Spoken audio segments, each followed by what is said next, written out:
In the 1960s, during the height of the space race, NASA was racing toward the moon. Tension filled every hallway. Engineers worked day and night. Every mistake meant death.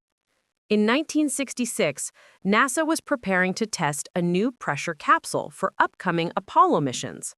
If the capsule failed in space, the astronauts would die instantly. So NASA locked the capsule in a highly controlled pressure chamber. Dozens of engineers checked every gauge, every valve, every pipe. Everything looked perfect. The countdown for the test began. Luther Simmons had worked at NASA for 12 years. He swept floors, cleaned windows, emptied trash cans. But he never missed anything. Not a screw, not a smell, not a sound. He had a gift for noticing what others ignored. That day, as he pushed his cleaning cart past the test chamber, he paused.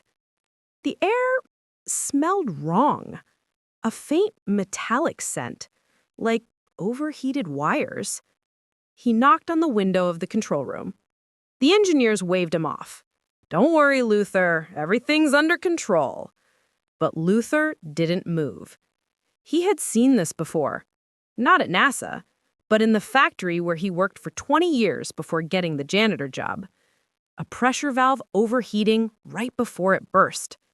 He walked closer and touched the outside of a pipe. It was hot. Too hot. He rushed inside the control room. "Stop the test," he said. "The main valve is building pressure." The engineers laughed. "Luther, this is NASA. We know what we're doing."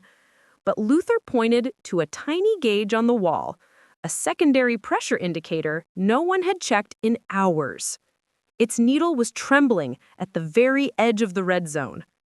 "Check that valve," Luther said softly. "Now!" One engineer, annoyed, walked out of the room to prove him wrong. He touched the valve and yanked his hand back, shouting, "It's burning hot!" Alarms began flashing. Engineers ran to the control panel. Inside the chamber, 3 test astronauts were already strapped into the capsule.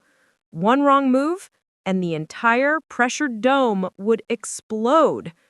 NASA scrambled to release the pressure, shouting commands, flipping emergency switches. The chamber hissed, venting superheated gas. For 20 seconds, everyone held their breath. Then, silence. The pressure stabilized. The astronauts were alive. If the test had continued just one more minute, the valve would have ruptured, killing everyone inside. Later that day, the engineers gathered around Luther. One said, "You saved their lives. How did you know?" Luther shrugged. "I just pay attention, that's all." NASA quietly honored him behind closed doors. No public ceremony, no newspaper article. But from that day on, every engineering checklist included a new final step. Ask Luther if everything smells right. It became an inside joke, but also a safety rule that prevented multiple future accidents. Luther Simmons proved that brilliance isn't about titles. Heroism isn't about rank. And life-saving insight can come from anyone, even a janitor pushing a mop bucket. Sometimes all the world needs is someone who refuses to ignore the smallest warning sign.